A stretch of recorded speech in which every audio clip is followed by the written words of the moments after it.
It is a little over 16 weeks to the Dragon Ride at 2025 in Wales, in the Brecon Beacons, which I'm doing the Gran Fondo, which is 215 kilometres with nearly 3,500 metres of elevation, I think.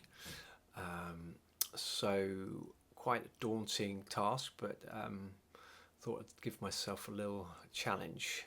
I did ride London last year, which is 100 miles, and that was pretty flat, really. I think it's 1,000 meters of elevation over the 100 miles, so this is three times as much, and further too. So I'm going to have to do some serious training for it. So since the start of the year, I've been going to the gym about three times a week, just doing fitness and strength training, focusing on the legs.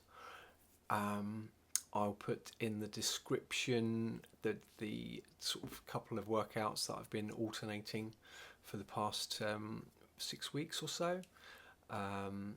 And yeah, I had to do a little rebuild of the bike, which a dad friend from school came over and lent his expertise and helped me to do the rebuild. So thanks, Dan. And so yeah, just went for my first ride today. So I did 33 miles today. Maybe I should start talking in kilometres because that's what they use. So yeah, about 48 kilometres, and it was about 600 meters of elevation. Basically, went out to High Beach, and then out towards Epping, down to Thaden Boys, and then round to out towards Abridge Way, and then back up to High Beach, and then Chingford, and then home in Leytonstone. And I was just trying to go at a steady pace basically, so I wasn't pushing myself too much. It was more just to sort of see both how the bike is doing and my body. So a brief sort of history.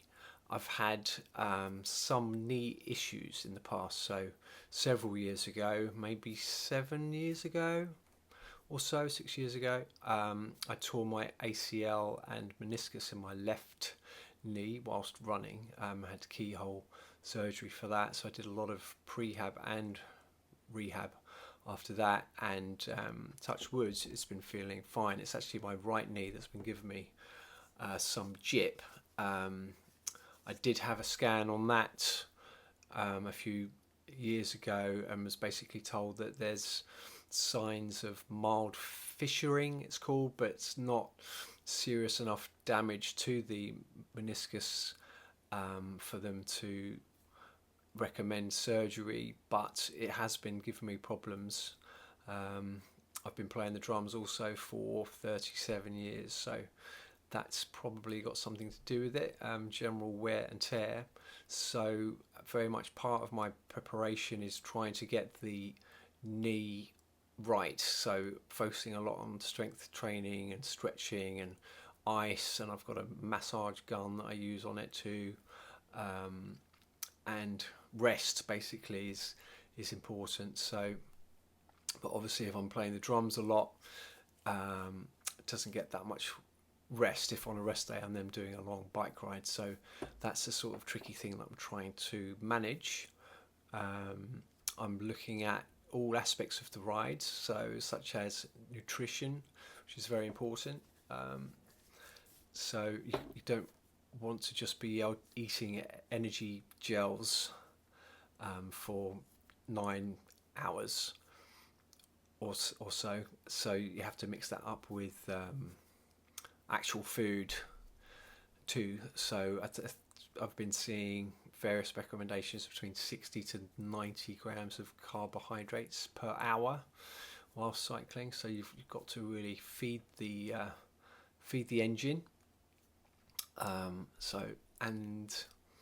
what else have I been doing? That's about it so far. So first ride today, as I say, feeling a bit sore.